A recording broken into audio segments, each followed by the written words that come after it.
మధ్య మధ్యలో దానిమ్మ గింజలు తగులుతూ కమ్మగా ఎంతో రుచిగా ఉండే టెంపుల్ స్టైల్ కర్డ్ రైస్ అండి. దీన్ని మనం దద్దోజనం అని కూడా అంటాము. దీన్ని ఎలా ప్రిపేర్ చేసుకోవాలి అంటే, కుక్ చేసుకున్న రైస్ అండ్ పెరుగు అండ్ టేస్ట్కి తగ్గట్టుగా సాల్ట్ వేసుకుని మొత్తం మిక్స్ చేసుకోవాలి.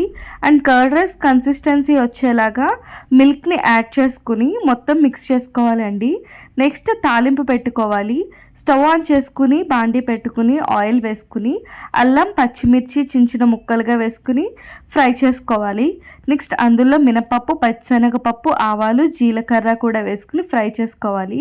నెక్స్ట్ అందులోనే కరివేపాకు, ఎండుమిర్చి కూడా వేసుకుని మంచిగా ఫ్రై అయిన తర్వాత ఈ తాలింపుని మనం ముందుగా రైస్ పెట్టుకున్నాం కదా అండి, కర్డ్ రైస్, అందులోకి షిఫ్ట్ చేసుకోవాలన్నమాట. వన్స్ మొత్తం మిక్స్ చేసుకున్న తర్వాత అందులో మనం దానిమ్మ గింజల్ని యాడ్ చేసుకోవాలండి. సో మధ్య మధ్యలో ఈ గింజలు తగులుతూ చాలా టేస్టీగా ఉంటుంది. సో అంతేనండి, అథెంటిక్ స్టైల్ మనకి కర్డ్ రైస్ రెడీ అయిపోయింది. మీరు కూడా ట్రై చేసి ఎలా వచ్చిందో కామెంట్ చేయండి. అంతేకాకుండా మన ఛానల్ని సబ్స్క్రైబ్ చేయండి. Thank you.